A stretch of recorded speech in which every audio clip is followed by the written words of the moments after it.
Once upon a time, in a small, forgotten village nestled between rolling hills, lived a young boy named Leo. His world wasn't one of shiny toys or grand adventures. It was a world painted in shades of struggle. His family was poor not by choice, but by the hand fate had dealt them. Their small, rickety hut leaned against the wind, and some nights, the symphony of their stomachs rumbling was the only lullaby they had. Leo was a dreamer. While other kids chased chickens in the dusty lanes, Leo chased shadows of clouds, imagining them as great ships sailing to distant, magical lands. He would sit by the village well, a tattered, hand-me-down book in his lap, its pages filled with stories of kings, scholars, and inventors. For Leo, these weren't just stories, they were blueprints for a different life. He saw himself in every hero who rose from humble beginnings. The village elder, a man with a beard as white as snow and ice that held the wisdom of 100 winters, often saw Leo reading. One day, he sat beside the boy and asked, "What do you see in those pages, young Leo?" Leo, without hesitation, looked up, his eyes sparkling with an intensity that belied his age. "I see a future," he said. "A future where I can build a better home for my family, where no one in our village goes to sleep hungry." The elder smiled. He saw it too, not just a poor boy, but a spirit forged in hardship, burning with an unquenchable fire. He knew that fate wasn't just something that happened to you, it was something you could meet halfway. This boy wasn't waiting for a miracle, he was preparing to become one. But dreams, as we know, don't build houses, they need a foundation of hard work. And Leo was no stranger to hard work. From the crack of dawn, he would help his father in the fields, his small hands learning the rhythm of the earth. In the afternoons, he'd run errands for the village shopkeeper, his payment a loaf of bread or a handful of vegetables. Every crumb, every leaf, was a victory against the poverty that shadowed his family. Yet, even in his exhaustion, his mind never rested. He started to observe. He noticed how the shopkeeper struggled to keep track of his inventory. Leo, using a piece of charcoal and a flat stone, devised a simple system of symbols to represent different goods. He showed it to the shopkeeper, who was initially skeptical. A boy teaching him business, but soon he saw the genius in its simplicity. He could see at a glance what he needed to order. For his ingenuity, the shopkeeper rewarded Leo not just with food, but with something far more valuable, a notebook and a pencil. That notebook became Leo's most prized possession.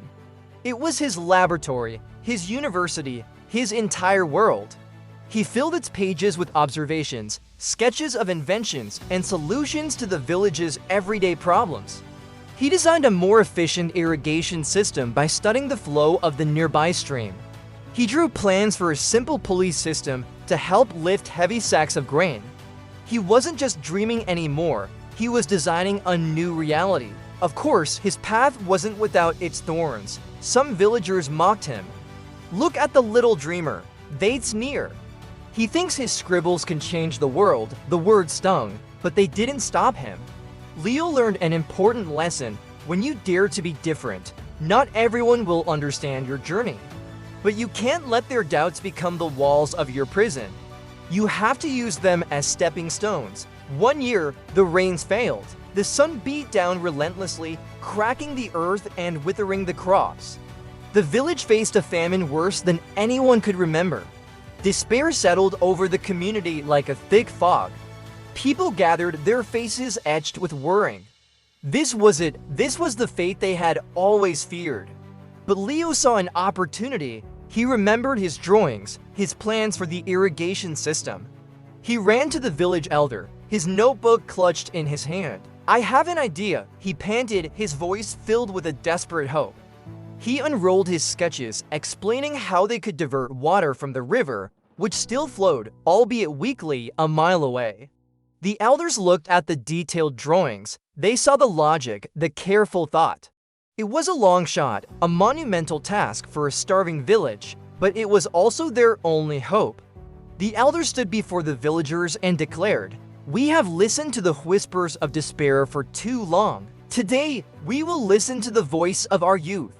Inspired by Leo's courage, the village united.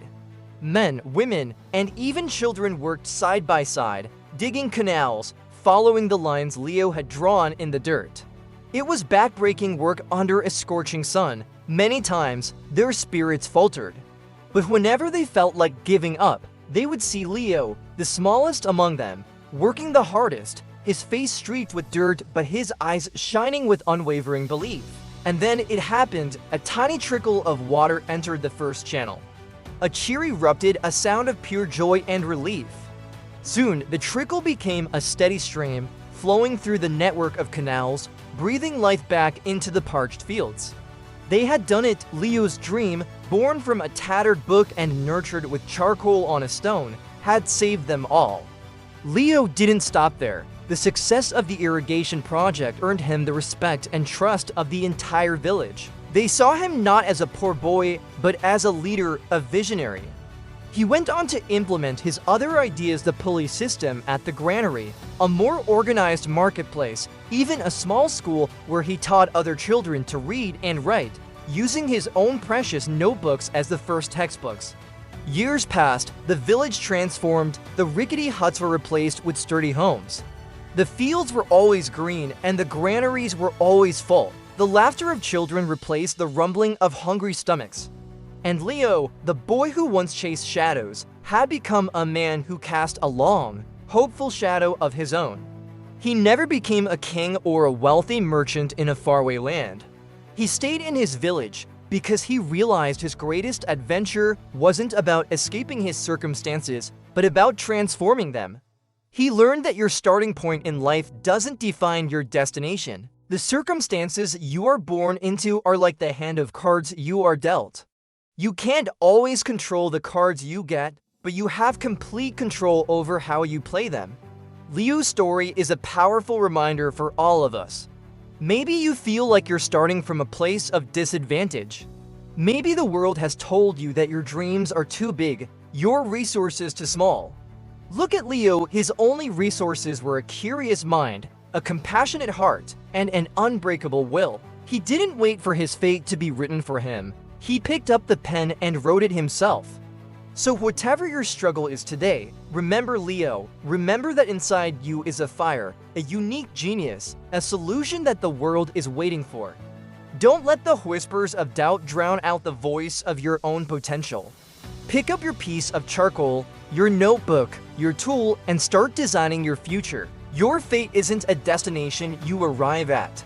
It's a path you create, one step, one idea, one act of courage at a time. Thank you so much for watching. If this story resonated with you, please give this video a thumbs up and share it with someone who might need to hear it. And don't forget to subscribe for more stories that inspire and empower. Until next time, keep believing in your power to create your own path.